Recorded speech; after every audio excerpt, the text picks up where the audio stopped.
homeless, vulnerable asylum seekers and refugees is absolutely despicable and shameful.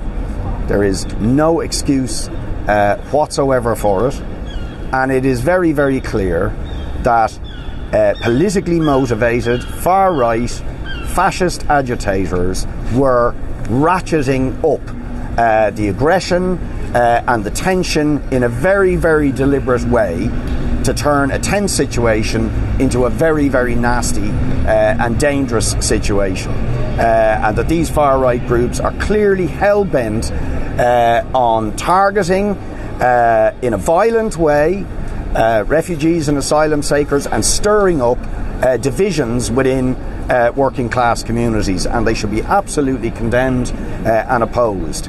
But we also want to say that a huge amount of the responsibility for what happened on Sandwith Street lies with the government as well. The government have shamefully failed asylum seekers, leaving hundreds of them living in tents with nowhere to live in a very, very vulnerable position. And they have also let down working class communities like Pearse Street. While there is absolutely no excuse for any involvement in the protest targeting asylum seekers, it is absolutely clear, talking to people from the Pearse Street area and from the inner city area who opposed what was being done over the weekend, that insofar as some local people got involved, that what the far right were exploiting was a feeling of anger over the neglect and deprivation and social exclusion that people in areas like Pearse Street are suffering. For example, locals pointed out that right beside the Sandwith Street encampment, there's a place called St Andrew's Court, which was detenanted back in 2019 of local people.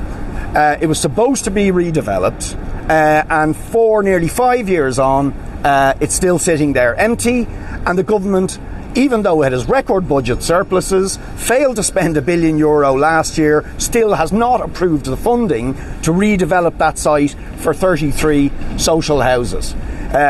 Locals also report how they feel absolutely excluded as you have Twitter and gentrification going on in the area of developers bidding up the cost and price of housing, that ordinary people are excluded from services, from facilities, and are unable to find affordable or social accommodation in their own area. Now, of course, none of that is an excuse for anybody getting involved with these racist protests targeting asylum seekers, but what locals are saying is it is an accident waiting to happen. When you neglect areas like that, it leaves the door open for the far right to come in and exploit those divisions and stir up divisions. And really the message we want to send is those who are targeting refugees and asylum seekers are really doing the dirty work of the government.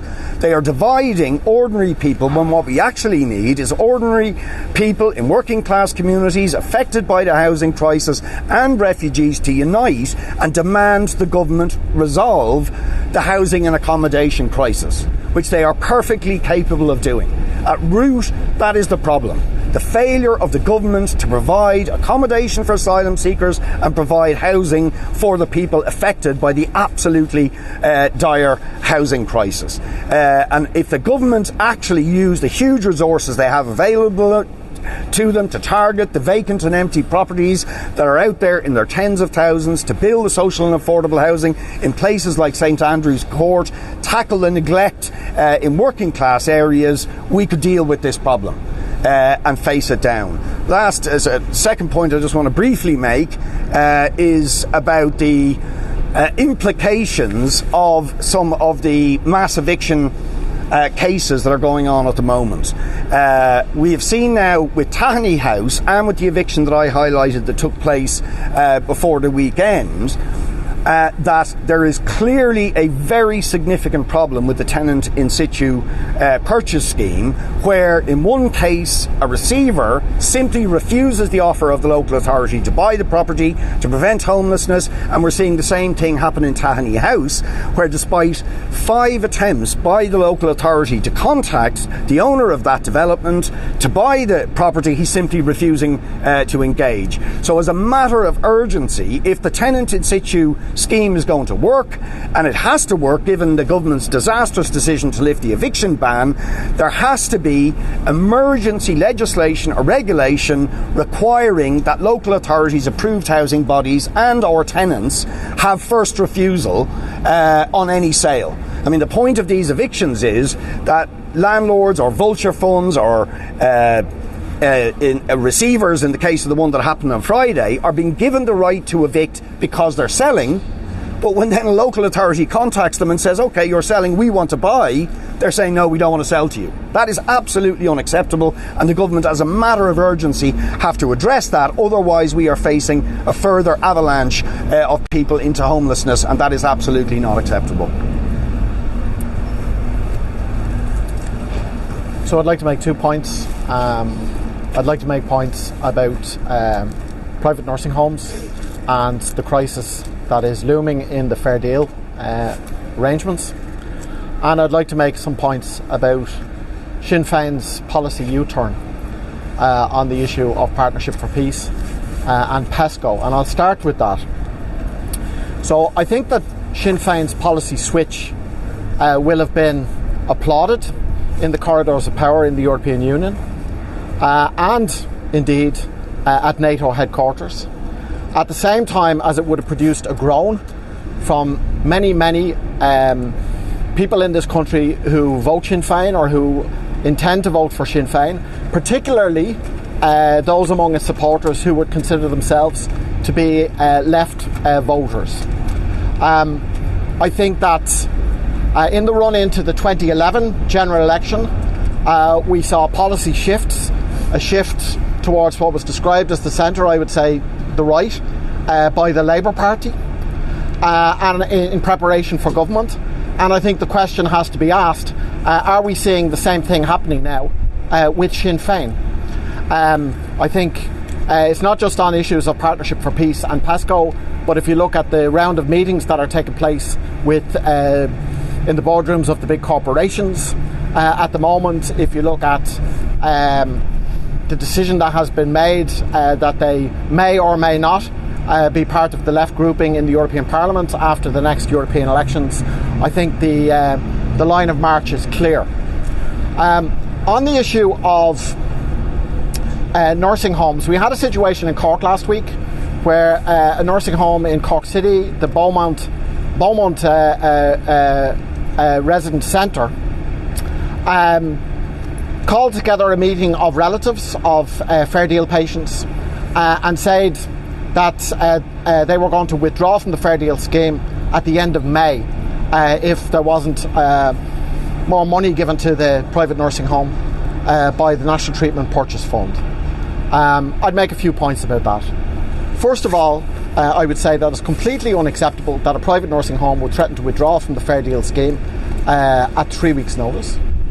I also think it's unacceptable that residents in nursing homes are used as pawns in a battle by private nursing homes in an attempt to get more money from the state. I would say that no resident of a nursing home should be forced to leave a nursing home, and that the state has a responsibility to make sure that that happens or that doesn't happen, if you see my point. If there are issues about finances, well then open the books.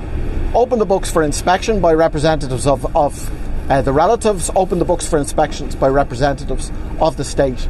And also I think the state should nationalise the private nursing home sector with compensation only on the basis of proven need, and that these homes should be run on a not-for-profit basis. And I think this issue illustrates the need for a policy of that kind. Is that okay?